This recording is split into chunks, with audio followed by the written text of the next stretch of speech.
dipersembahkan oleh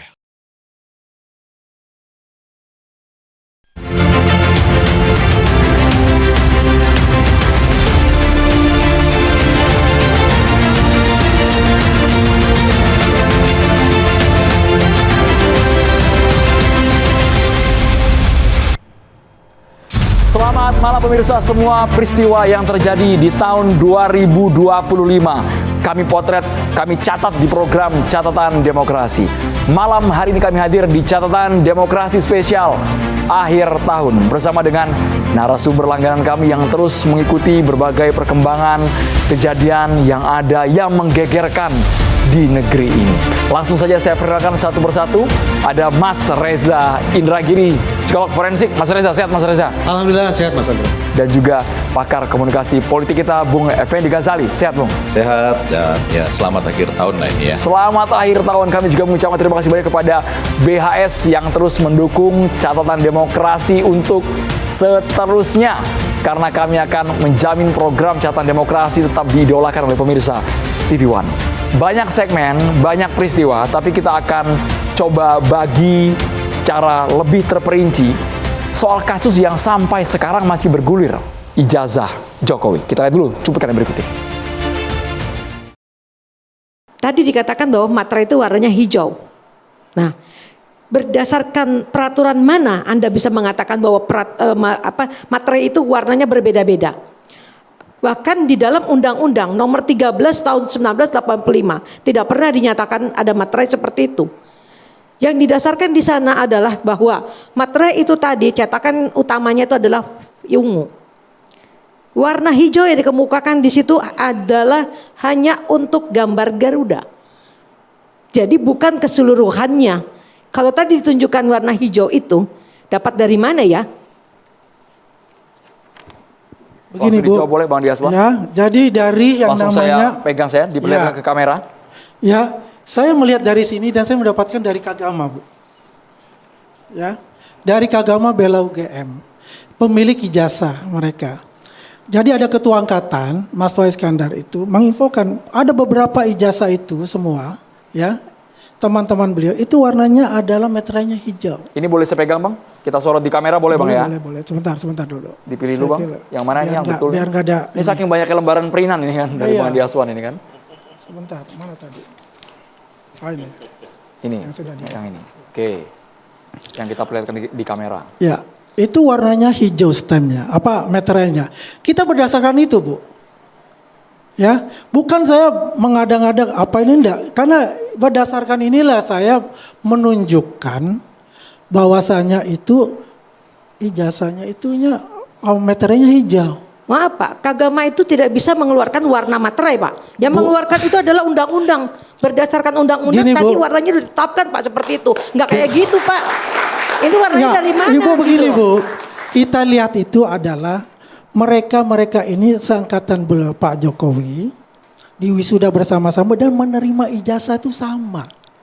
Adalah ini, Ibu bisa marah, bisa tanyakan ke UGM yang mengeluarkan ijazah UGM dengan itu nggak bisa mengeluarkan warna materai Pak. Ya memang kalau bicara gitu Ibu, itu bukan wewenang saya bicara itu. Saya ini menunjukkan bahwasanya teman-teman Pak Jokowi itu yang pada Agustus dan November tahun 85 itu di wisuda, itu adalah meterainya warna hijau. Berapa banyak Bapak sampelnya yang menyatakan bahwa materai itu warnanya hijau seangkatan dia? Berapa yang Bapak dapatkan?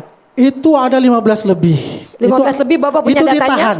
Bukan saya Bu ya, itu jangan menyataan saya. Lah kan Bapak yang ngomong. Saya bicara ini menunjukkan. Itu adalah ketua angkatan beliau, ya.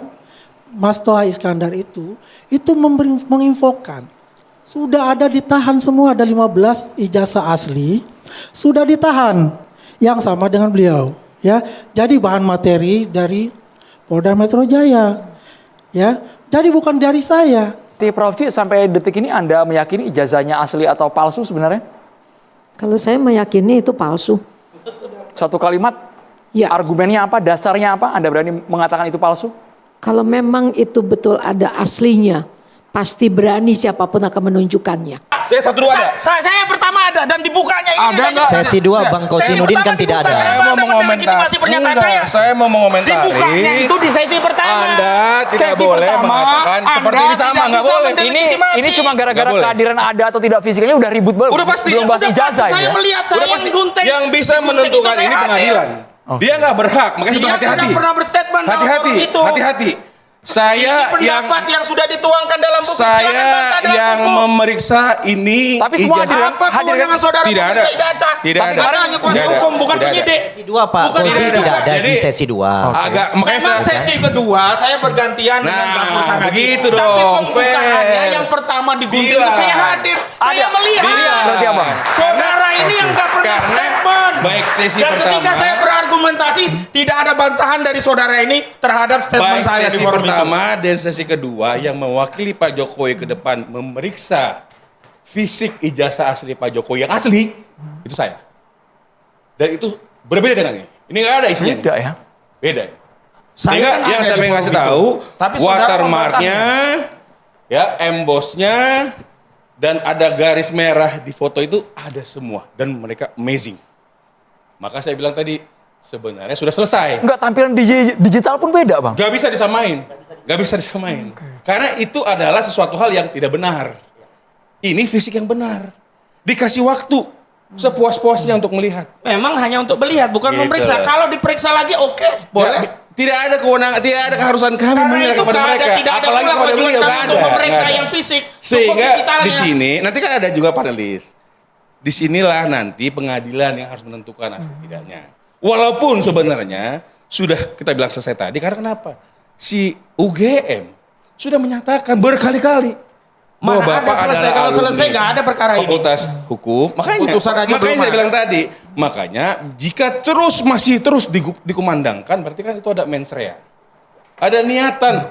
Keyakinan akan Seperti itu. penelitian, Jadi, buat kemudian saya- dikonfirmasi dengan bukti yang terakhir, itu nggak masalah Buat dikembalikan. saya tidak ada persoalan lagi ke depan. Kita tinggal minta kalau memang katanya mereka minta kemarin ada ahli atau saksi menguntungkan lah, meringankan.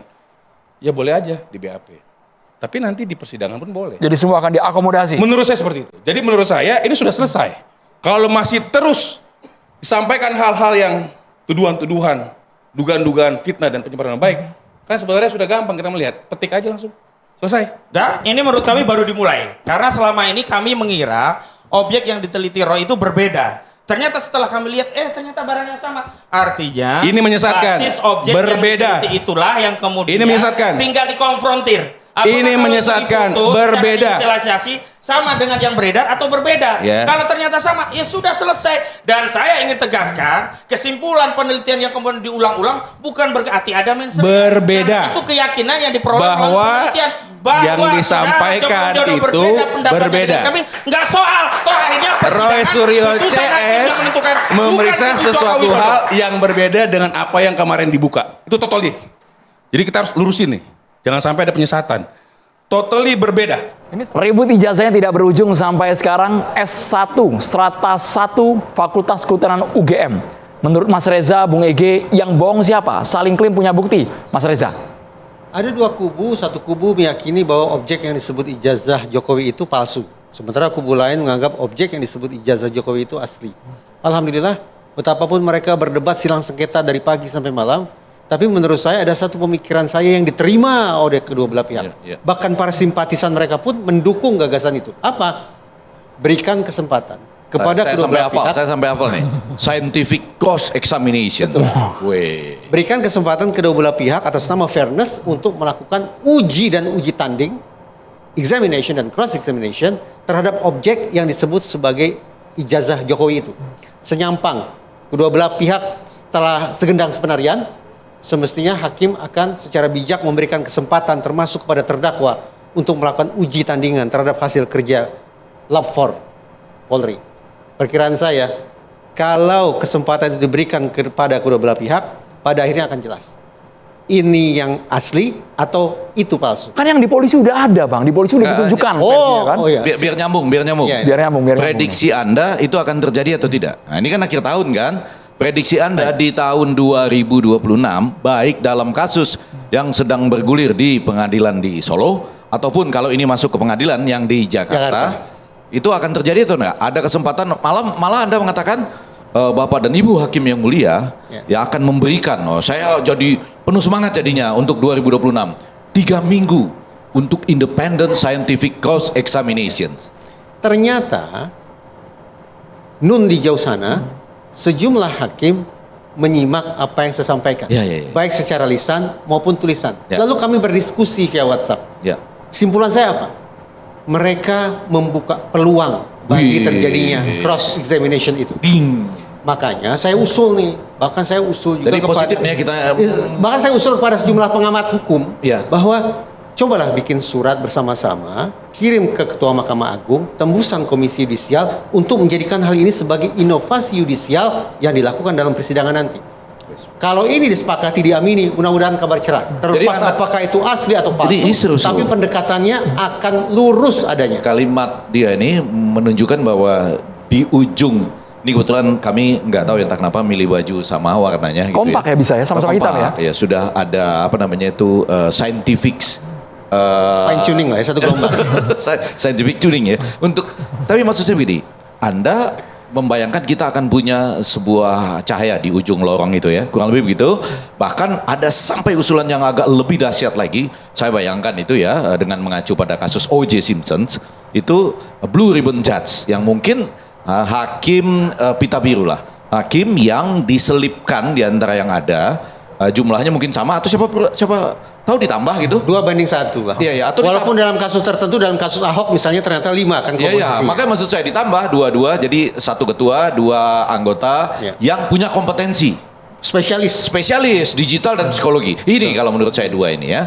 Tetapi kalau boleh, saya mau menambahkan gini, saya pernah diskusi dengan tokoh yang menurut saya sekarang ini agak banyak memberikan harapan pada kita dalam posisinya di Komite Percepatan Reformasi Polri ya. Siapa Bang disebutin namanya Bang? MD. Komisi.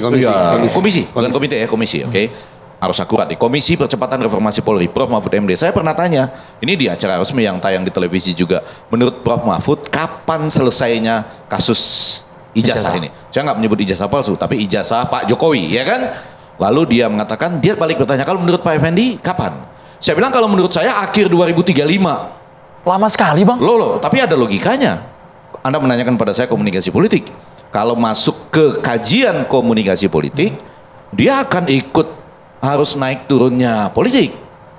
Anda mau bandingkan yang cepat. Ini wakil gubernur salah satu provinsi sudah jadi tersangka. Bangka Belitung. Ya kan? Jadi ini, saya balik bertanya, kalau menurut Prof Mahfud MD kapan? Bagus loh jawabannya. Saya kira saya sependapat. Mungkin awal 2036 katanya. Sebentar, 2036 atau 2026? 2036. Jadi maksud saya, apa yang Anda harapkan itu bisa tidak tercapai, sehingga dialognya bisa berpanjang lebar seperti yang ada di hampir semua stasiun televisi kita. Atau kalau itu pun ada, dia justru menambah nafas yang orang nggak bayangkan untuk memperpanjang itu sampai di akhir 2035 atau di awal 2036. Saya menyampaikan apa yang muncul dari diskusi kami dengan Prof Mahfud. Tetapi kenapa demikian? Nah, ini kenapa demikian esensinya kan? Karena maksud saya ini lebih pada soal apa ya? Kehendak baik, goodwill, ya kan? Yang harusnya kita jauhkan dari ini murni masalah akademis, betul nggak sih? Makanya saya menyesalkan. Saya selalu membandingkannya dengan peristiwa 30 September 65. Oke. Siapa aktornya? Wih, ada 5 sampai 6 versi sejarah tentang siapa yang harus bertanggung jawab atas peristiwa kelam itu. Tetapi tidak satupun ilmuwan yang akhirnya dijebloskan ke penjara karena punya pandangan berbeda terkait dengan si aktor itu. Sayangnya dalam kasus ijazah ini yang semula terkesan mengasyikkan karena memberikan kesempatan roda-roda di kepala kita untuk bergerak, untuk berkenalan dengan digital, berkenalan dengan fotografi dan seterusnya, sekarang sudah menjadi persoalan siapa benar, siapa salah, siapa yang harus masuk dalam penjara, dan siapa yang tersinggung hatinya. Bukan lagi sebuah perdebatan ilmiah yang mengasihkan, yang memungkinkan para ilmuwan untuk terus memproduksi topik-topik serupa ke depan, tapi saya khawatirkan proses hukum ini justru akan memantik trauma. Sehingga kaum cerdik cendikia seperti Bang Ege ini pun bisa merasa ngeri kehilangan nyali ketika harus meneliti tentang objek yang sama, tentang dokumen yang dimiliki oleh orang ternama. Sangat berisiko ya. Iya. Kalau ini kebetulan kan ada lanjutannya. Roy Suryo sendiri dalam salah satu atau salah dua ya, atau mungkin salah tiga, kalau yang dekat Solo salah tiga ya, itu menyampaikan pendapat bahwa oke, kalau Bapak Presiden minta kami berhenti di kasus ijazah ini, kami oke. Tetapi kasus Gibran belum tentu. Nah, jadi maksud saya, kok ada kalimat gitu ya? Gitu. Jadi rupanya ini ada anak-anak sebagai ilmuwan mungkin ya. Kalau kita sudah masih dianggap ilmuwan lah gitu, masih ada kelanjutannya nih. Kita tunggu, karena nanti kita tunggu apakah di 2026 akan masuk persidangan nama besar Presiden ke-7 Joko Widodo dipertaruhkan. Kami segera kembali sesaat lagi pemirsa. Kasus kriminal juga tentunya terpaut di catatan demokrasi. Banyak hal yang mungkin hingga kini masih menjadi misteri. Sekalipun institusi Polri sudah menggelar konferensi pers dengan melibatkan banyak ahli. Kasus diplomat dengan wajah terlakban. Kita tampilkan berikut ini. Analisa saya gini, karena rekaman yang diberikan polisi yang selama ini beredar belum kelihatan rentang waktunya. Gini, semua kepolisian kalau ditanya selalu berbasisnya apa? ISO 27037 rektifikasi tahun 2012. Hello 2025 masih pakai tahun 2012. Apa itu, Mbak? Disederhanakan ke pemirsa. Disederhanakan itu karena CCTV ini masuk pada satu NVR, Network Video Recorder yang sama, atau DVR, Digital Video Recorder. Dan Abah yakin polisi punya rekaman yang utuh? Harusnya, kalau memang ini baik untuk mengungkapkan, bukan untuk menuntaskan. Kalau mengungkapkan kembali di sini saya bilang kan, kalau tujuannya mengungkapkan, berarti benar-benar diungkap semuanya dari video-video yang ada, dari CCTV yang ada, ujung sana ujung sini benar-benar dipantau 24 jam dan beberapa hari sebelumnya. Tetapi kalau mau menuntaskan, yang penting dianggap bunuh diri aja, dianggap dibunuh tapi orangnya nggak ketahuan. Masa gitu sih, kejadian selalu berulang lagi. Nah, kalau dibilang sekarang tadi bicara soal tape nih, logikanya kenapa polisi tidak meneliti sekarang dari mana, kalau dia sendiri, dari mana dia memperoleh tape tersebut? Beli online, kan ada di transaksinya, dia bisa lari, saya nggak nyebut yang namanya S, yang namanya T, yang namanya macam-macam ya, layanan online, itu semuanya sekarang kan ibu bilang tadi kan nggak ada ini. Yang umumnya nggak ada nih tape yang kayak gini. Biasanya mungkin beli di online, yang Mbak Soya juga kan gitu ya. Nah, kalau gitu berarti dia beli di online, ada transaksinya. Di HP ada transaksi online, bisa kelihatan dia beli apa, kelihatan jelas banget kapan belinya, berapa jumlahnya, warnanya apa. Ada di online, dia bisa diperiksa. History bisa dilacak semua ya, Pak ya? Banget. Kalau umpamanya historinya nggak ada dilacak, di HP-nya ada yang menghapus, hello, yang namanya ST, semuanya layanan-layanan online itu ada di Indonesia. Dan dia tunduk pada PSE, penyelenggara sistem elektronik. Dia kalau diminta kepolisian untuk kasih lihat data-data transaksi pelanggannya, harus ada. Karena ini bagian dari PDP, pelindungan data pribadi, di mana pelanggan harus punya hak untuk melihat kembali data-data dia, bahkan untuk menghapus misalnya, ya, dan bahkan untuk mengubah, semuanya pelanggan ada. Apalagi kalau kepolisian bisa. Dan data di situ nggak kayak data bank yang di mana perlindungan nasabah nggak boleh ada yang tahu. Kalau data yang kayak gitu, pihak kewajib boleh tahu. Termasuk Pak, percakapan di HP semuanya bisa dilacak kembali meskipun sudah dihapus. Kalau percakapan enggak lah, kalau WhatsApp-nya kan bisa. Mungkin ya. ada. Dan kalau terus tadi Bapak bilang itu bagus tuh, Bang, waktu yang traces bahwa mengenai history. Apa saja sih yang dia tonton di HP-nya? Berapa hari terakhir? Ada historinya kan, browsing apa saja. Kalau dia umpamanya buka sosmed ya, yang pakai T, yang pakai R, yang pakai S gitu, buka sosmed-sosmed yang rolling, yang ini rame-rame ini suka komen-komen, ya kan? Nah, di situ semuanya kan bisa kelihatan apa saja watch history-nya. Percakapan terakhir, Pak, via telepon bisa? Telepon enggak, kecuali direkam enggak. Telepon tidak bisa ya, Pak ya? Belum. Oke. Kecuali sesuai dengan yang Mahkamah Agung sekarang udah ada kerjasama kan, dan semua perbankan yang untuk melacak. Tapi kan itu untuk kasus-kasus yang kayak gitu, belum sampai yang kayak gini. Nah, data itu bisa diungkapkan, di-trace, jadi sih kelihatan dia beli dari mana. Kalau ternyata ada di toko yang memang toko yang fisik, yang depannya A dan I gitu ya, ternyata ada yang warna-warna kayak gini, kan bayarnya rata-rata juga semuanya udah mungkin pakai kris, pakai apa gitu kan, bisa kelihatan, oh dia nih pembelinya. Si tokonya sih nggak tahu siapa belinya kan, nggak kelihatan HP-nya, tetapi kelihatan si X ini dia beli pakai bayar pakai nomor rekening dia, HP dia, bayar kris nomor segini. Nah, kris untuk transaksi itu kelihatan di toko yang A dan I itu dia untuk beli bayar apa aja kelihatan. Oh, beli tape. Nah, itu bisa ke-trace. Kalau nggak boleh ke-trace lagi, coba lihat di buku-bukunya di dalam semuanya. Ada nggak tape yang warna kuning? Mungkin dia bikin untuk skripsi, untuk apa semuanya. Kalau ada, wah berarti memang punya dia. Tapi kalau nggak ada, ada yang bawa ke dalam. Siapa yang bawa ke dalam? Yang katanya blind spot tadi, tapi belum diungkapkan. Karena apa? Kita dari polisi baru dapat katanya, bukan datanya. Yang pengalaman saya dulu, kalau untuk itu HP Pak. Biasanya kan ada outgoing dengan ingoing ya Pak ya. Ya incoming dengan outgoing Pak. Nah itu kan kalau kita telusuri dari diperkirakan waktu kematian yang bersangkutan, tentunya kira-kira 1 minggu atau 2 minggu. Biasanya teman-teman tuh mengecek misalnya kalau untuk kasus-kasus terorisme itu kita melacaknya dari situ. Siapa orang ini di profiling gitu. Nah itu tentunya mungkin juga mudah-mudahan sudah dilakukan Pak. Kemudian yang kedua tadi mungkin yang saya sependapat memang bahwa kita masih belum lengkap karena yang muncul di media ini kan adalah CCTV ini. Kita belum tahu karena polisi kan memang tidak pernah merilis ya. Ini biasanya dapat dari nggak tahu bocoran dari mana gitu ya. Saya kira mungkin ini pun juga memerlukan satu menunggu daripada hasil yang disampaikan polisi secara utuh. Tadi saya sampaikan kasus otopsi Pak. Saya ingat kasus Vina. Kasus Vina pertama itu katanya sudah diotopsi di Rumah Sakit Gunung Jati kan. Karena tidak percaya diekshumasi. Akhirnya ditemukanlah satu kejahatan yang sampai tuntas sampai PK kemarin kan. Kemudian 2 kasus sekarang di Lombok. Lombok itu kan katanya tenggelam. Brigadir Nur Hadi Pak. Ya, Nur Hadi. Kemudian istrinya tidak terima minta diekshumasi, akhirnya ditemukan bahwa terjadi kasus pembunuhan. Tadi disampaikan bahwa ada satu kasus pembunuhan yang dikemas seolah-olah kecelakaan. Kemudian ada juga kasus mungkin kalau yang di sini ya kita tadi nyampaikan waktu kematian yang Pak Arianto mengatakan penyebab itu adalah menjadi kunci utama. Apakah orang tersebut dengan analisa torak ya mungkin ya setahu saya dia pada saat itu meninggal karena ditutup hidungnya atau enggak gitu kan? Atau tidak ada tanda-tanda torak seperti orang tenggelam. Berarti orang itu sudah mati baru udah meninggal kemudian baru dililit oleh Al-Akban ya. Saya kira ini yang harus betul-betul didalami.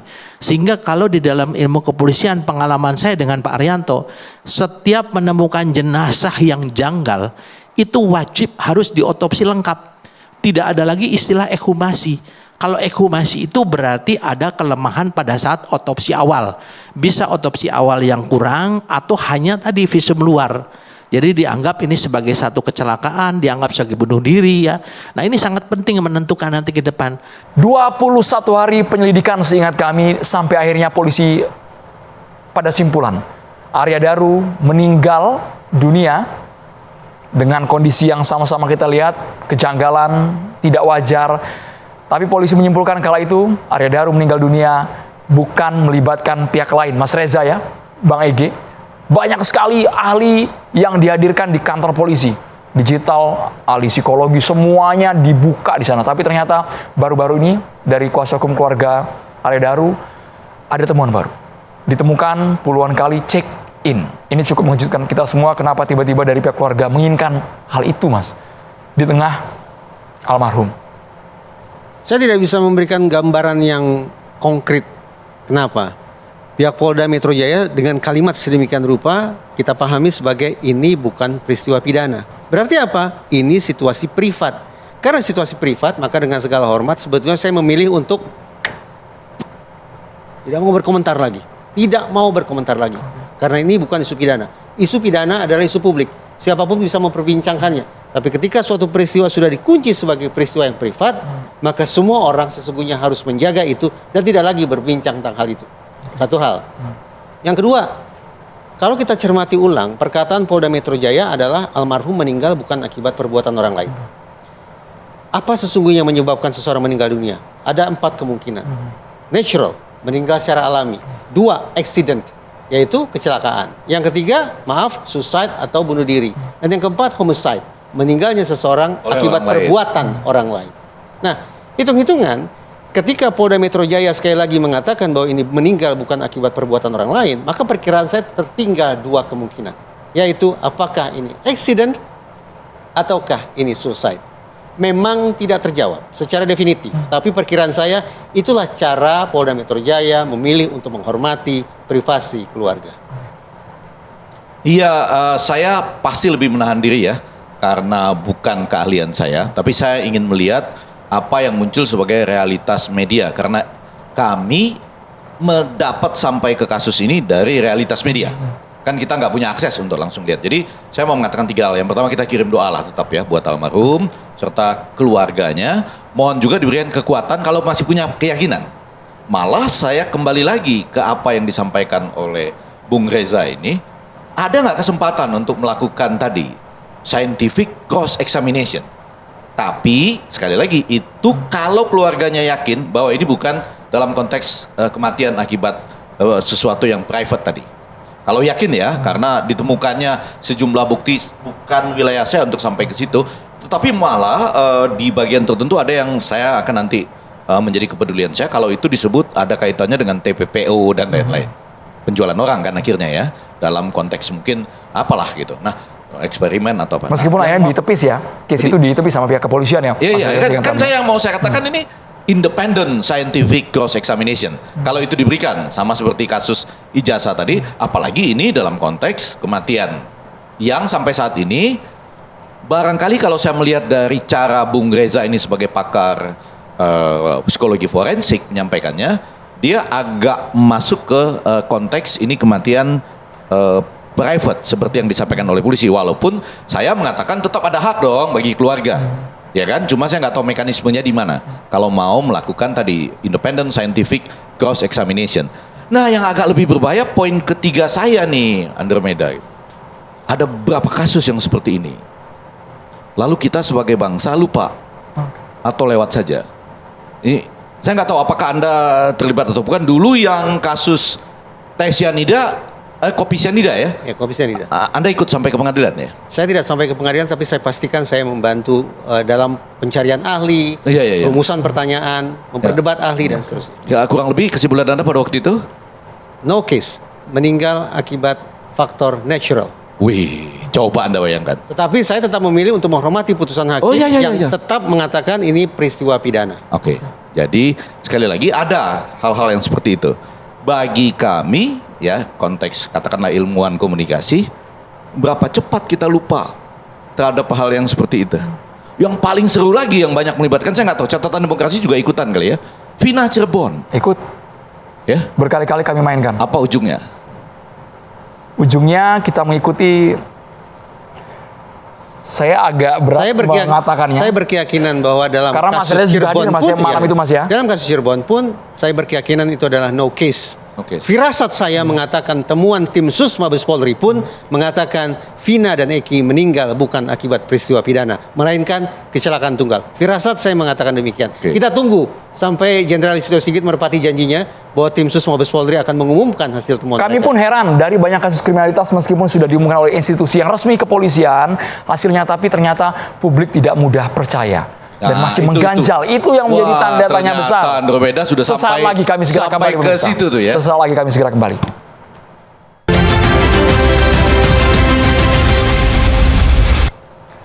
Kasus kriminal juga tentunya terpaut di catatan demokrasi. Banyak hal yang mungkin hingga kini masih menjadi misteri. Sekalipun institusi Polri sudah menggelar konferensi pers dengan melibatkan banyak ahli.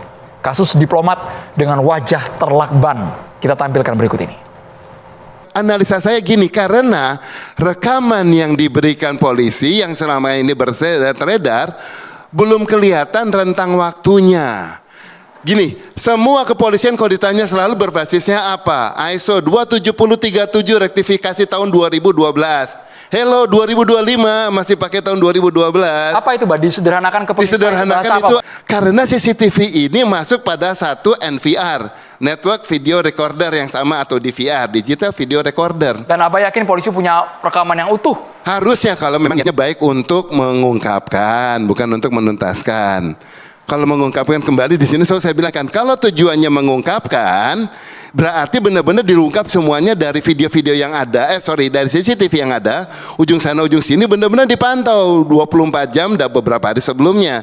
Tetapi kalau mau menuntaskan, yang penting dianggap bunuh diri aja, dianggap dibunuh tapi orangnya nggak ketahuan. Masa gitu sih, kejadian selalu berulang lagi.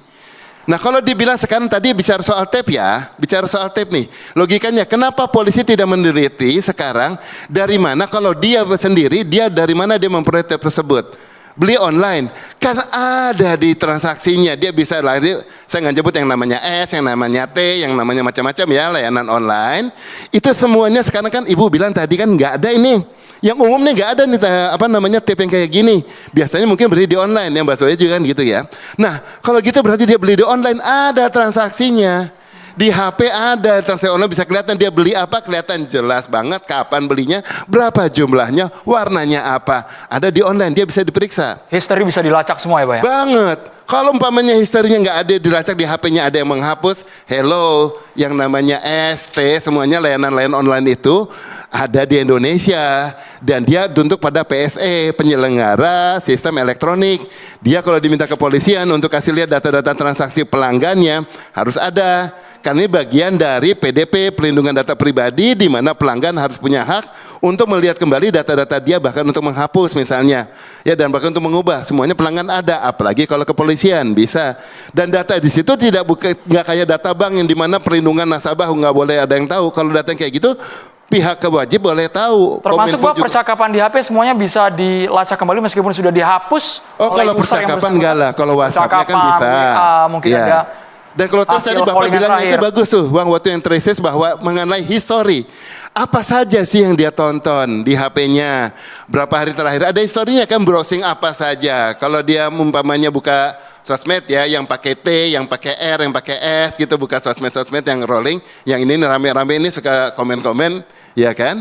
Nah, di situ semuanya kan bisa kelihatan apa saja watch history-nya. Percakapan terakhir, Pak, via telepon bisa? Telepon enggak, kecuali direkam enggak. Telepon tidak bisa ya, Pak ya? Belum. Oke.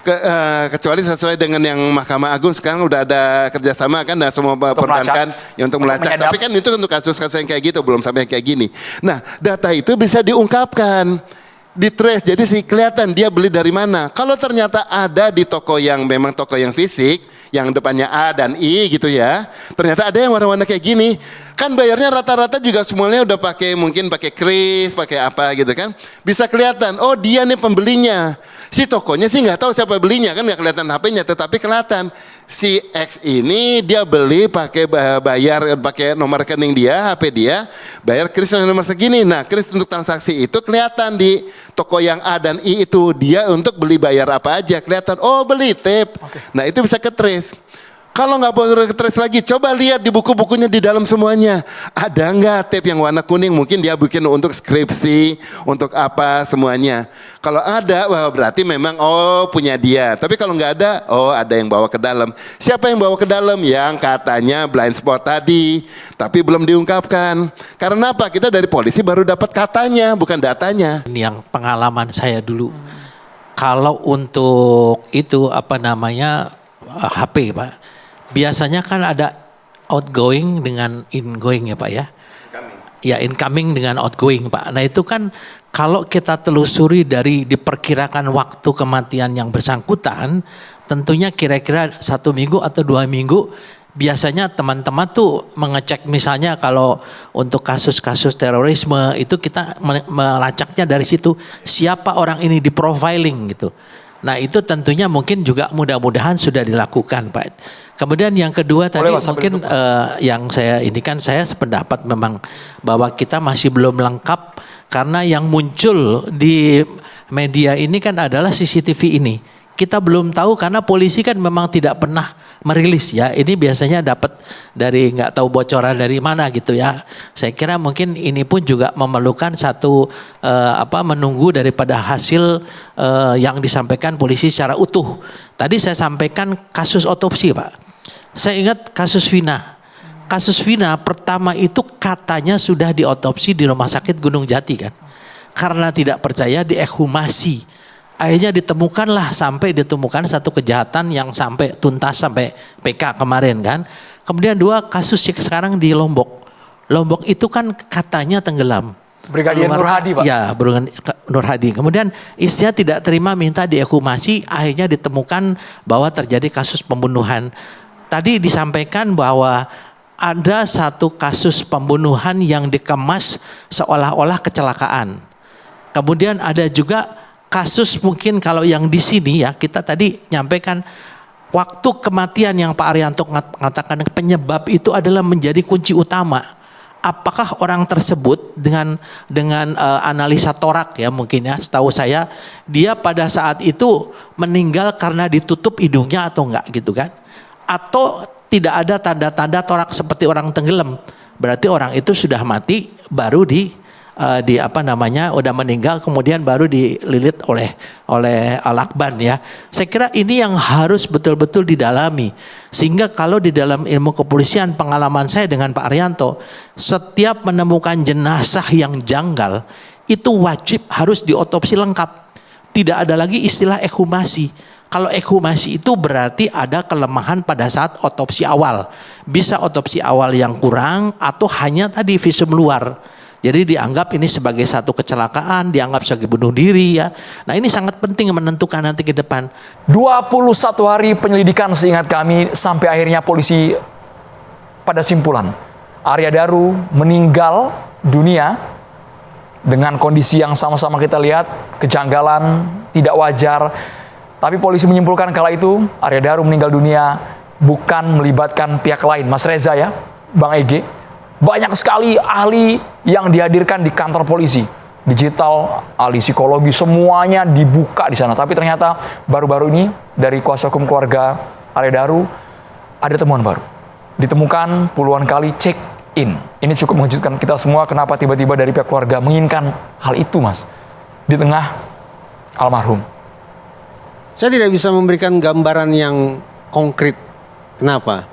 Pihak Polda Metro Jaya dengan kalimat sedemikian rupa kita pahami sebagai ini bukan peristiwa pidana. Berarti apa? Ini situasi privat. Karena situasi privat, maka dengan segala hormat sebetulnya saya memilih untuk tidak mau berkomentar lagi. Tidak mau berkomentar lagi.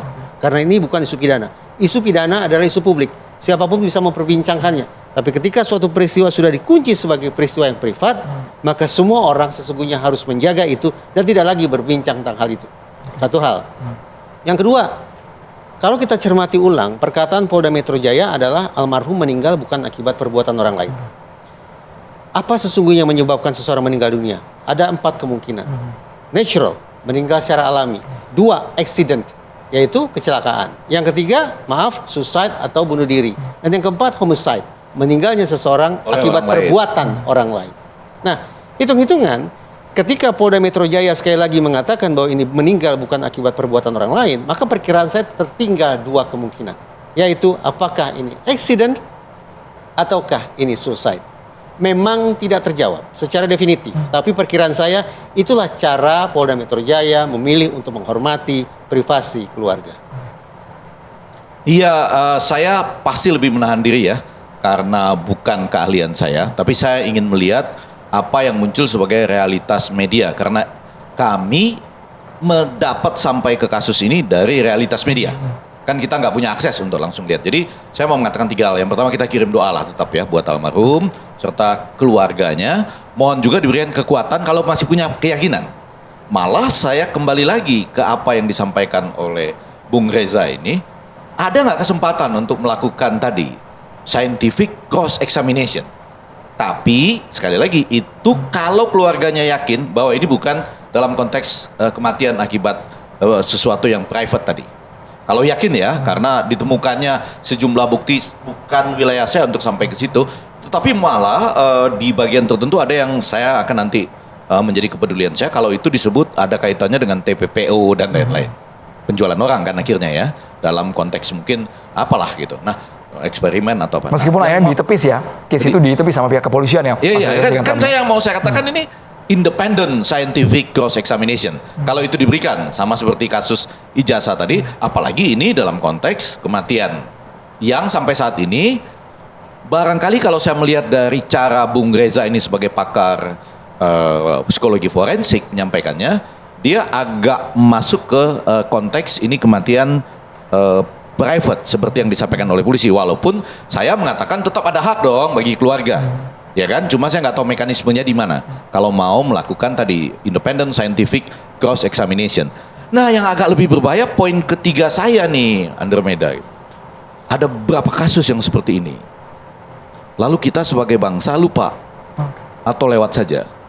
Ini saya nggak tahu apakah Anda terlibat atau bukan. Dulu yang kasus teh sianida, kopi sianida ya? Ya, kopi sianida. Anda ikut sampai ke pengadilan ya? Saya tidak sampai ke pengadilan, tapi saya pastikan saya membantu dalam pencarian ahli, rumusan pertanyaan, memperdebat ahli dan seterusnya. Ya, kurang lebih kesimpulan Anda pada waktu itu? No case, meninggal akibat faktor natural. Wih, coba Anda bayangkan. Tetapi saya tetap memilih untuk menghormati putusan hakim yang tetap mengatakan ini peristiwa pidana. Oke, jadi sekali lagi ada hal-hal yang seperti itu. Bagi kami, ya konteks katakanlah ilmuwan komunikasi, berapa cepat kita lupa terhadap hal yang seperti itu. Yang paling seru lagi yang banyak melibatkan, saya nggak tahu, catatan demokrasi juga ikutan kali ya. Vina Cirebon. Ikut. Ya. Berkali-kali kami mainkan. Apa ujungnya? Ujungnya kita mengikuti, saya agak berat mengatakannya. Saya berkeyakinan bahwa dalam karena kasus Cirebon pun, malam itu Mas ya. Dalam kasus Cirebon pun saya berkeyakinan itu adalah no case. Firasat saya mengatakan temuan tim Sus Mabes Polri pun mengatakan Vina dan Eki meninggal bukan akibat peristiwa pidana, melainkan kecelakaan tunggal. Firasat saya mengatakan demikian. Kita tunggu sampai Jenderal Listio Sigit merepati janjinya bahwa tim Sus Mabes Polri akan mengumumkan hasil temuan. Kami pun heran dari banyak kasus kriminalitas meskipun sudah diumumkan oleh institusi yang resmi kepolisian hasilnya, tapi ternyata publik tidak mudah percaya. Dan masih mengganjal. Itu yang menjadi tanda tanya besar. Andromeda sudah Sesaat lagi kami segera kembali ke situ tuh ya. Sesaat lagi kami segera kembali.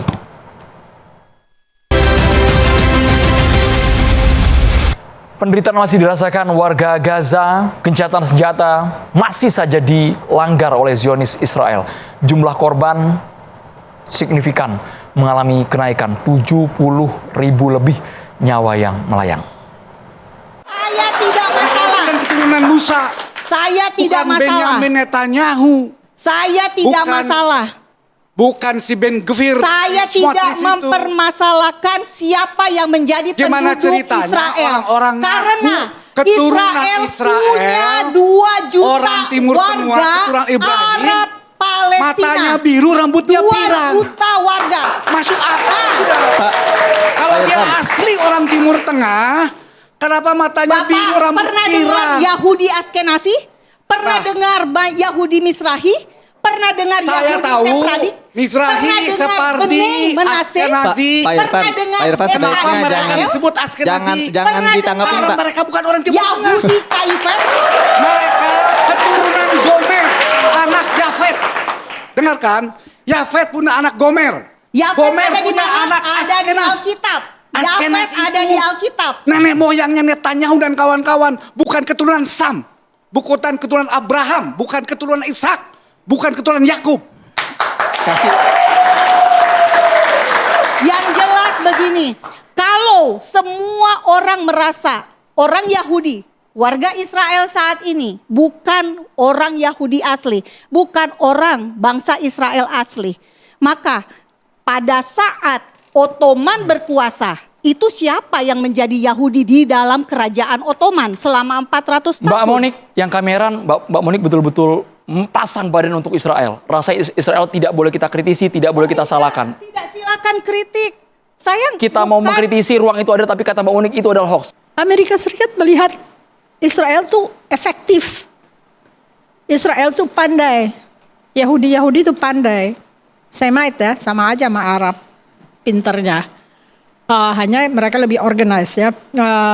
Jadi Amerika ingin menunggangi kelompok Zionis ini untuk menguasai Timur Tengah.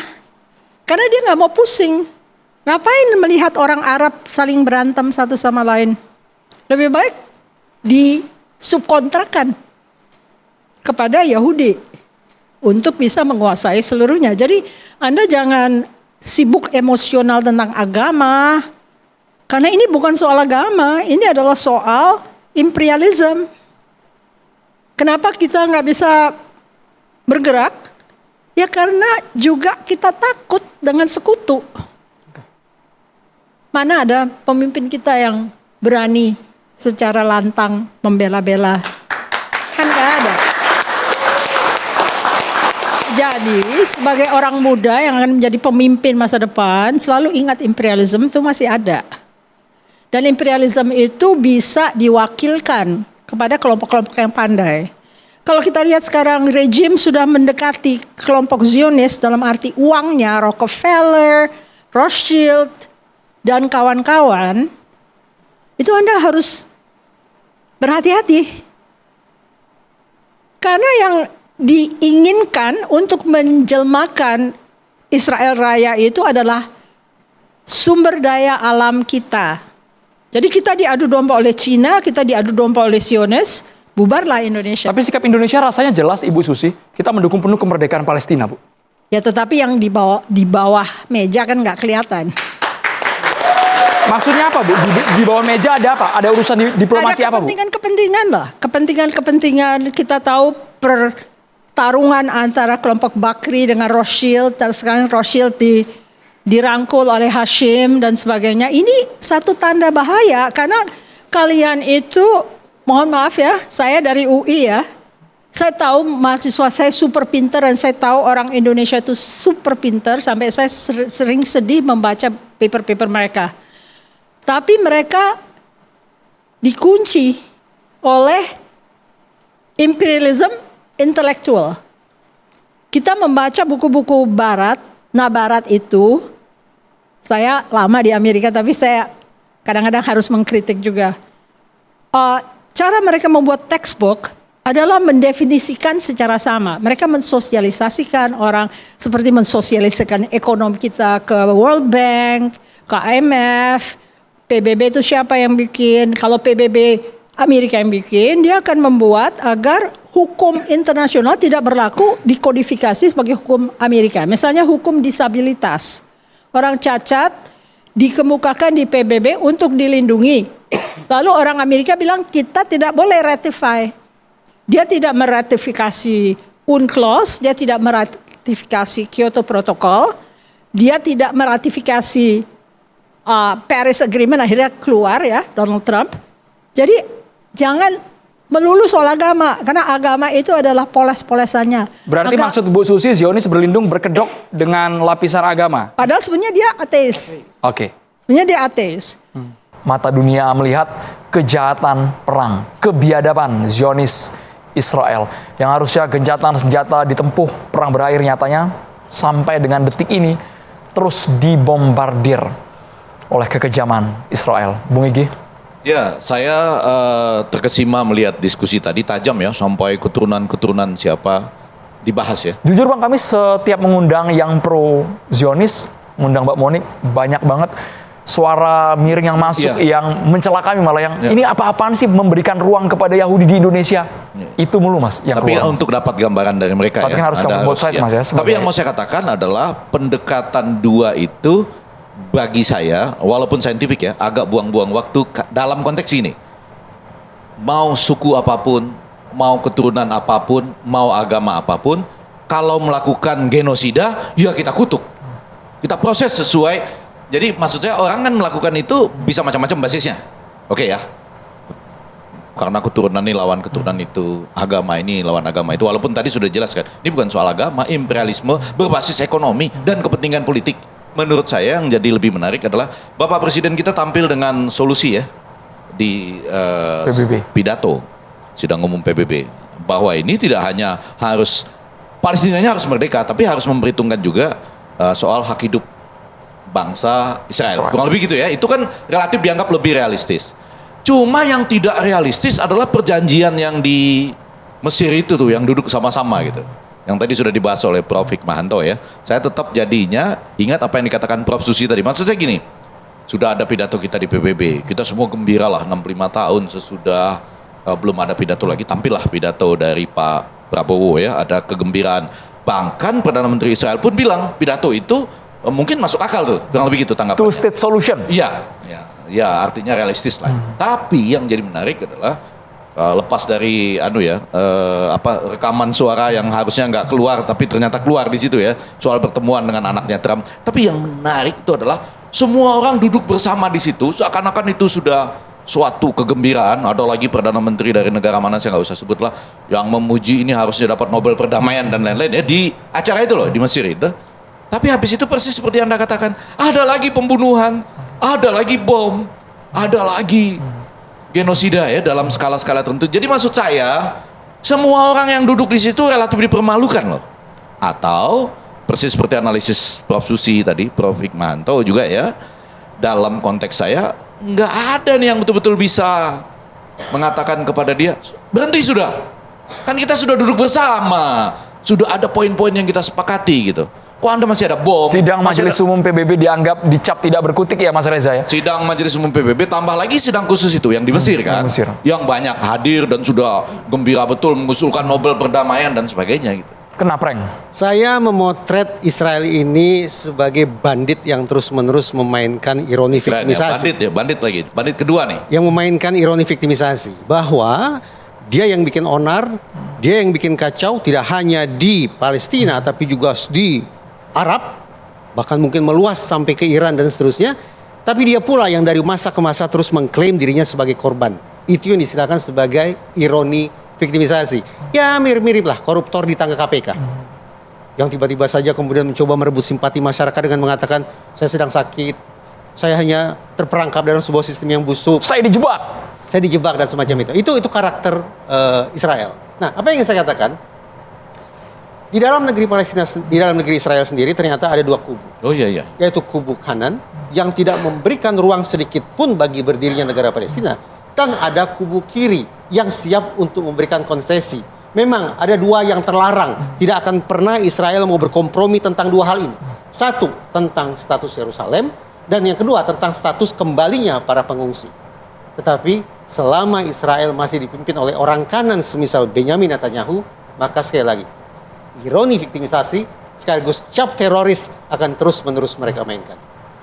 Bapak-bapak, mari kita curahkan semua energi kita, empati kita kepada saudara-saudara yang ada di Sumatera Barat, Sumatera Utara, dan juga Aceh, yang hingga kini kami tidak bisa membayangkan mereka sudah tidak lagi berpikir soal perayaan tahun baru, bahkan 1-2 bulan lagi mau masuk bulan Ramadan, rumah mereka lenyap.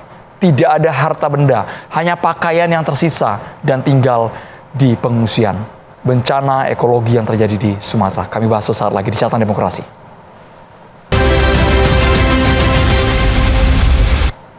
Sudah 1 bulan lebih warga, saudara-saudara kita yang ada di Sumatera Utara, Sumatera Barat, dan juga Aceh. Kita simak bersama karena kami sampai sulit untuk merangkai kata-kata, begitu menderitanya mereka bertahan hidup di tengah akses yang memang saat ini sedang diupayakan pemerintah untuk terus dibuka. Tapi jujur, pasokan bantuan mereka masih sangat bergantung dengan bantuan dari kita semua. Mama sendirian di rumah, umurnya juga udah sepuh, udah 90 tahun. Itu ngebayangin, nggak bisa aku ngebayanginnya. Tapi sampai hari ke-13 ini sudah ada yang memberikan kabar mengenai kondisi mama, ibu? Tadi kakakku katanya udah pulang dari situ, terus jemput, ada yang ngabarin mamanya udah dijemput katanya. Baru aku lega, Pak, baru bisa makan hari ini. Kemarin itu cuma neguk air, terus air juga sulit untuk diteguk, ya.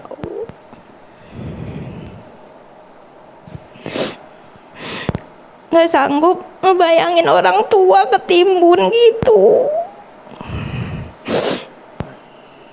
Selama belasan hari sampai akhirnya dapat kabar. Kalau kami boleh tahu, saat ditemukan oleh warga, Ibu, itu kondisinya seperti apa, Bu? itu kondisinya udah tenggelam semua, udah berlumpur katanya. Terus ada yang ngangkatin dia, gendong dia, terus ada mobil datang, naik aja, udah naik mobil apa aja pokoknya katanya. Sampai di tujuan, sampai di mana aku juga nggak tahu posisinya, karena menghubungi ke situ itu susah, Pak. Terus kalau nggak ditelepon dari situ, kita nggak ada dapat kabar apa-apa. Nungguin HP siang malam, nggak tidur nungguin kabar dari mereka itu. Jadi ini mengerikan, Bang, betul-betul mengerikan, Bang. Ini hanya negara yang mampu untuk membantu menyelesaikan ini secara syariat ya. Memang Allah yang menyelesaikan semua, tapi negara harus cepat. Ini udah kelamaan, Bang, udah 2 minggu, Bang, orang-orang yang masih belum terurus rumahnya mereka, mobil mereka masih ditimbun lumpur, dan itu di pinggir-pinggir jalan, Bang, nggak bisa diangkat, Bang. Ya, maka mungkin kekurangan alat berat ya, kekurangan tenaga profesional untuk menanggulangi banjir itu dan kehancuran ini. Semuanya porak-poranda ya, Ustadz Dedi Sulaiman ya? Kalau ada apa, Bang? Semuanya porak-poranda, tak ada yang tersisa sama sekali, Ustadz. Aku nggak nyangka, Bang, separah itu, Bang. Aku nggak nyangka itu pantas mualim itu nangis, Bang. Aku semalam, tadi malam makan malam sama Pak Gubernur sama mualim, dia tatapan matanya kosong, Bang. Saya lihat dia orang, ya Allah. Betul, kalau ditanya dia nggak bisa jawab dan dia nangis itu. Aku pun sekarang kalau mau tanya itu, Bang, kayak mau nangis. Gimana mau menceritakan apa yang nampak bagi orang yang tidak hadir di sana, Bang? Susah, Bang. Susah, Bang. Ini kalau kamera tuh nggak bisa mewakili semua, Bang. Kamera nggak bisa mewakili bau busuk mayat itu, Bang. Gimana orang-orang yang tidak datang ke sana terus mau berkomentar nih semua si paling-paling ini, meskipun kita hadir di sana, Bang, ini jangan sampai lah ada lagi statement-statement yang mengatakan ini sudah baik-baik saja, ini sudah baik. Nggak, lampu mati di sana, Bang, nggak ada lampu di sana, Bang. Orang pikir saya baru datang dari Aceh Tamiang, nggak semua nyala lampu, nggak ada sinyal, blank, nggak ada, Bang. Seharian saya nggak bisa telepon. Seharian tadi saya baru masuk itu di tengah-tengah jalan tol baru ada wifi, ada sinyal. Ustadz, kalau boleh digambarkan, Ustadz, secara real apa yang paling dibutuhkan khususnya di Aceh Tamiang kalau Ustadz saat ini melihat? Dibutuhkan alat berat, dibutuhkan helikopter yang banyak untuk drop makanan ke kampung-kampung itu, dibutuhkan pesawat Hercules yang banyak. Baik, bukan hanya di Aceh Tamiang. Kalau saya kan baru pulang dari Sumatera Barat, Bang, dari kemarin sama Willy Salim kan, dan itu Sumatera Barat, separah-parahnya Sumatera Barat, Bang, masih bisa dijangkau, Bang. Masih bisa ada orang yang jalan kaki naik motor ke sana. Tapi ini, Bang, lumpur, Bang, bisa nenggelamin kita, Bang. Antum mau jalan di sana lumpurnya masih basah. Karena masih hujan hari ini. Ya, kalau panas mungkin mengering itu lumpur kan. Ya, saya berharap mudah-mudahan ya seluruh TNI Polri itu fokus ke sana semua ada, Bang. Ribu-ribu pun kurang, Bang. Dan orang-orang yang penting yang punya akses langsung ke kepolisian dan sebagainya. Keseriusan negara itu sudah dari hari pertama. Ketika tadi yang disampaikan Pak Seskap juga, Hercules kemudian membawa logistik dan sebagainya, terhitung itu ketika Menko PMK itu ada 500 ton. Kemudian ada juga dari Badan Pangan Nasional beras itu hampir 33.000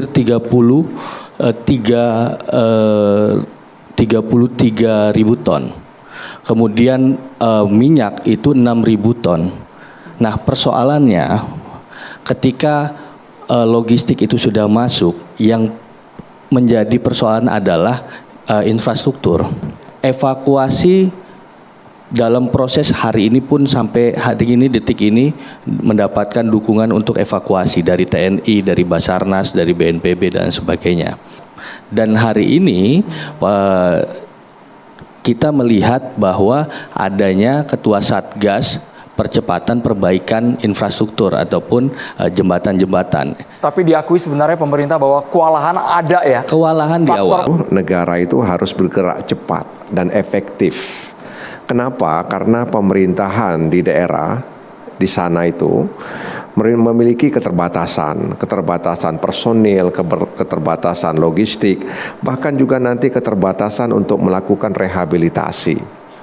Nah, karena itu melihat kerusakannya yang sangat parah, sangat luar biasa, infrastruktur, sarana dan prasarana, ya, itu membuat memang pemerintah harus bisa melihat fakta ini secara objektif, sehingga pemerintah tidak ragu untuk menentukan status bencana ini.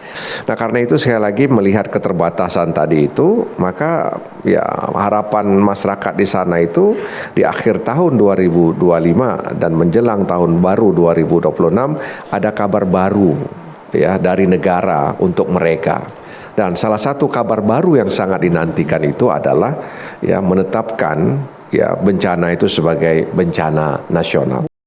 Negara punya tanggung jawab penuh, pemerintah hadir, bahkan yang terbaru hunian sementara, hunian tetap sudah disiapkan untuk para korban terdampak. Tapi kita tidak bisa pungkiri bahwa betul di awal banyak sekali isu kenapa bantuan belum datang, kenapa akses masih terisolasi, narasi-narasi seperti itu. Kenapa bantuan asing ditolak? Itu fakta yang ada di lapangan. Tapi pemerintah sudah menjawab itu semua. Mas Reza, Bung Ege. Saya harus minta maaf ini ke rakyat Aceh. Kenapa? Karena berhari-hari saya menggunakan istilah bencana alam, natural disaster, untuk memotret apa yang terjadi di Aceh sana. Baru belakangan buka buku, baca referensi, ternyata saya salah. Istilah yang tepat adalah bencana ekologis atau bencana lingkungan atau ecological disaster. Apa bedanya? Bencana alam itulah suara alam murni. Tapi kalau bencana ekologis ada ulah tangan manusia di situ. Kayu gelondongan, Mas. Tepat. Karena kita bicara kemungkinan adanya ulah tangan manusia di situ, maka relevan bagi kita untuk bicara tentang penegakan hukum, termasuk bicara pidana. Bicara pidana, saya tidak tutup mata terhadap kemungkinan korupsi. Atas dasar itulah kemudian saya berinisiatif untuk berkomunikasi dengan petinggi Komisi Pemberantasan Korupsi untuk meninjau kemungkinan adanya indikasi korupsi dalam situasi yang menyedihkan di Aceh sana. 3 yang barangkali perlu ditelusuri. Pertama, sebagaimana sering dijeritkan oleh rakyat Aceh, keterlambatan bantuan datang. Adakah kemungkinan bantuan berbelok ke sana? Adakah kemungkinan bantuan dipangkas di sini? Itu penyebab keterlambatan bantuan. Yang kedua, akankah suatu saat nanti kita mendapatkan gambaran real tentang angka demi angka, yang disalurkan berapa, yang tersalur seberapa, yang diterima masyarakat berapa? Kalau ini tidak terjawab, maka sekali lagi transparansi data yang tidak memadai boleh jadi merupakan petunjuk adanya korupsi. Dan yang ketiga, saya paham banjir bandang itu luar biasa dahsyat. Tapi perlu dikaji, adakah kemungkinan infrastruktur yang ada di Aceh selama ini dibangun dengan kualifikasi atau dengan standar yang tidak sebagaimana mestinya?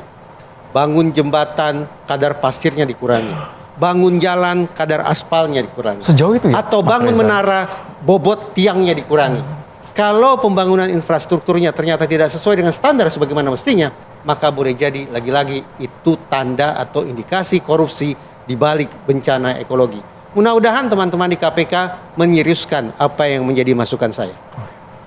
Hampir sama ya, saya juga harus minta maaf karena menggunakan istilah itu yang sama, bencana alam sebetulnya. Yang harus kita gunakan itu memang bencana kerusakan alam atau bencana ekologis ya. Tapi kalau dalam konteks komunikasi, artinya komunikasi saja, nggak usah kaitannya dengan politik. Setiap kali bencana itu ada 3 hal yang penting. 1, itu bekerja secepat-cepatnya. Jangan berdebat dulu, bekerja secepat-cepatnya. Lalu yang kedua yang agak lebih penting, baik bagi jurnalis maupun negara sebetulnya, kan kita sudah berulang kali disebut negeri yang rentan bencana. Kalau dari alam atau apapun lah ya, apalagi sekarang ada global warming, ada yang bisa menjelaskannya terkait dengan siklon dan sebagainya. Tapi ketika ada terjadi perusakan alam ya, yang dikaitkan dengan deforestasi itu menurut saya tentu saja kita harus banyak latihan. Nah ini yang saya sebut tidak ada loh. Latihan apa ini Bang? Latihan jurnalistik misalnya dalam konteks bencana, juga negara seperti kita harus ada latihan-latihannya loh. Supaya nggak gelegapan? Iya, kalau misalnya kalau di Amerika dulu waktu saya masih kuliah ada itu. Ini latihan ya, di televisi dikeluarin bunyi tertentu gitu. Lalu kita berlatih seakan-akan sedang ada bencana. Simulasi. Iya simulasi lah gitu ya. Itu poin kedua. Tapi poin yang ketiga yang jauh lebih penting nih. Stay strong Sumatera, stay strong jurnalis in Sumatera. Apa itu?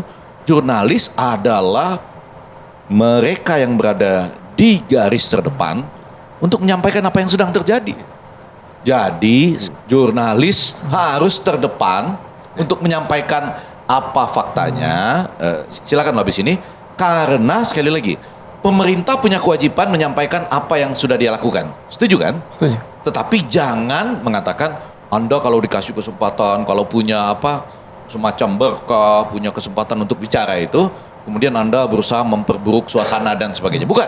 Yang mau saya katakan adalah, saya akui pemerintah pasti bekerja. Nggak mungkin tidak. Sudah bekerja. Karena itu saya katakan tadi, dalam bencana komunikasi pertama itu adalah bekerja dulu. Ya, kemudian ada mungkin hal-hal yang kita mulai DM dulu, ya kan, sebelum kemudian menyampaikannya itu mungkin sesudah 1 bulan itu baru kita diskusikan secara terbuka. Tapi balik lagi, pemerintah pasti sudah bekerja. Nah, dalam konteks bekerja itu, apa yang disampaikan jurnalis menurut saya sangat-sangat penting. Jangan ada pembatasan terhadap apa yang disampaikan jurnalis. Tentara, polisi, pekerja kemanusiaan, dan wartawan terus-menerus kita lulukan sebagai wartawan di situasi bencana. Ya, betul. Tapi kita perlu punya keinsafan bahwa boleh jadi sesungguhnya mereka adalah korban berikutnya. Oh iya. Saya bicara tentang apa? Saya tidak bicara tentang wartawan sebagai korban banjir bandang, tapi wartawan, polisi, tentara, dan pekerja kemanusiaan sebagai korban compassion fatigue, keletihan yang amat sangat, kelelahan yang luar biasa mendalam akibat apa? Kepedulian yang mereka berikan. Semakin besar kepedulian mereka, semakin besar perhatian mereka, semakin besar empati mereka berikan dalam situasi Aceh, maka potensi mereka menjadi keletihan, menjadi korban juga semakin besar. Atas dasar itu saya bersepakat, ini sampai oleh Bang Ege tadi. Kita tidak semata-mata memberikan pelatihan sifatnya teknis. Bagaimana survive dalam situasi bencana? Tidak. Bagaimana memberikan bantuan kepada para korban? Tidak. Tapi bagaimana tentara, polisi, pekerja kemanusiaan, dan wartawan juga punya keinsafan bahwa mereka adalah manusia yang tidak sempurna, yang bisa letih, yang bisa stres, yang bisa trauma, sepatutnya juga ditumbuhkan. Ya, tapi ini kan karena di ujung tahun yang mau saya sampaikan lagi-lagi ya tadi. Terima kasih Anda sudah mengungkapkannya, dan saya mau ulangi lagi, terima kasih untuk semua yang sudah bekerja. Pemerintah, menteri, pemerintah daerah, gubernur-gubernur yang ada di situ yang sempat menangis, dan bupati yang sudah angkat bendera putih, dan kemudian tentu saja tentara kita, polisi, ya, semua teman-teman jurnalis. Ngomong-ngomong, kepala daerah yang umroh sudah pulang belum? Sudah pulang. Sudah kena sanksi juga. Apa sambutan dari masyarakat Aceh terhadap sang bupati? Saya nggak mengikuti itu karena lebih fokus pada tadi ya. Kenapa saya tanya hal ini? Karena sudah ada 2 insiden di masa lalu. Ketika kepala daerah di Aceh kena bogementah oleh rakyatnya sendiri. Saya tidak usah sebutkan siapa. Tapi ternyata rakyat Aceh juga punya cara mereka sendiri ketika berhadapan dengan pemimpin yang mereka anggap tidak amanah, tidak bertanggung jawab. Jadi terima kasih civil society, terima kasih semuanya lah yang sudah bekerja. Lagi-lagi sampaikan apa yang kita lakukan, jangan langsung kritik dulu. Oh, Anda punya kesempatan bicara di media gini, tapi banyak kritik. Kritik dibutuhkan kok dalam hal ini. Asal disampaikan secara sungguh-sungguh memperhitungkan apa yang sedang terjadi di daerah. Yang mau saya katakan begini, apapun istilahnya, hampir sama loh dengan tadi kasus yang Gaza. Saya mau sampaikan, apapun istilahnya, bencana nasional, oh kita hindari. Apapun istilahnya itu yang mau kita pakai, kalau kita tidak suka dengan istilah itu, lakukan segala sesuatu yang cepat. Jadi kalau kita nggak mau bantuan asing, tapi kita lakukan lebih cepat daripada bantuan asing. Kasih bukti. Iya, karena dalam bencana itu yang jadi ukuran adalah jadi peristiwa itu terjadi, plus berapa komunikasi bisa terjadi. H plus berapa jam misalnya, makanan bisa sampai. H plus berapa jam, misalnya kemudian obat-obatan bisa sampai. H plus berapa jam, itu kemudian selimut bisa sampai gitu. Ini orang lain enak saja bicara secara teori, mungkin sulit dilakukan di lapangan, tetapi memang itu ukurannya gitu. Kan nggak boleh itu menjadi H plus berapa hari atau H plus minggu misalnya. Orang lain mengatakan gini, Anda tolak dari asing, tapi kita sendiri juga harus secepat itu melakukannya, walaupun ada banyak tantangan. Dari tantangan itu mungkin kita perlu pelajari ya, ini kan 2026. Kita misalnya mempelajari satu, jangan-jangan ya dana-dana daerah yang banyak itu yang kemudian harus dikeluarkan untuk pergerakan ekonomi rakyat, perlu juga loh ada swasembada alat berat di daerah itu. Ya kan? Ya coba bayangkan kalau terjadi apa-apa, lama sekali datangnya untuk menggerakkan. Malah PT PAL itu sekarang katanya lagi mengembangkan landing platform dock yang kalau dilakukan dari Jakarta misalnya ke sana 27 jam sampai, lalu bisa melepaskan amfibi-amfibi yang mengangkat alat berat itu dalam jumlah 30 buah sekali angkat ya, kemudian sekali angkut itu maksudnya, lalu dia bisa masuk menyusur sampai ke sungai dan ini kalkulasi upaya mitigasi yang harusnya kita punya ya. Di masa depan belajar dari pengalaman saat ini loh Pak Reza. Saya sungguh-sungguh berharap situasi membaik agar bencana ekologis tidak berubah menjadi bencana sosial, yaitu ketika para korban kehilangan kesabaran dan memilih cara mereka sendiri untuk mengisi perut mereka yang lapar. Oleh karena itu sungguh-sungguh saya menyemangati rakyat Aceh agar tetap taat pada aturan agama, taat pada aturan hukum, taat pada semangat persaudaraan, tidak main anarki, tidak main hakim sendiri, termasuk mencuri-curi atas nama kami adalah korban. Semoga tidak seperti itu. Mas Reza, Bung Ege, jujur di penghujung tahun 2026, catatan demokrasi ketika mengangkat tema mengenai bencana ekologis yang terjadi di Sumatera berat untuk kami, karena rasanya kita beralih dari 2025 ke 2026, bukan waktunya untuk merayakan, bukan waktunya untuk bersenang-senang, tapi kontemplasi diri. Harus melakukan evaluasi total, dan kami berharap warga, saudara-saudara kita yang ada di Aceh, Sumatera Utara, dan juga Sumatera Barat segera bangkit, segera pulih, dan kami semua mungkin yang ada di Jakarta bisa ikut bergotong royong, bahu-membahu, memberikan apapun yang kita bisa. Donasi, menjadi relawan, bantuan. Terima kasih banyak. Catatan Demokrasi sudah menemani Anda di sepanjang tahun 2025. Sampai bertemu di 2026. Kami juga ucapkan terima kasih kepada BHS. Saya Andromeda Merkuri. Selamat malam. Sampai jumpa di tahun depan.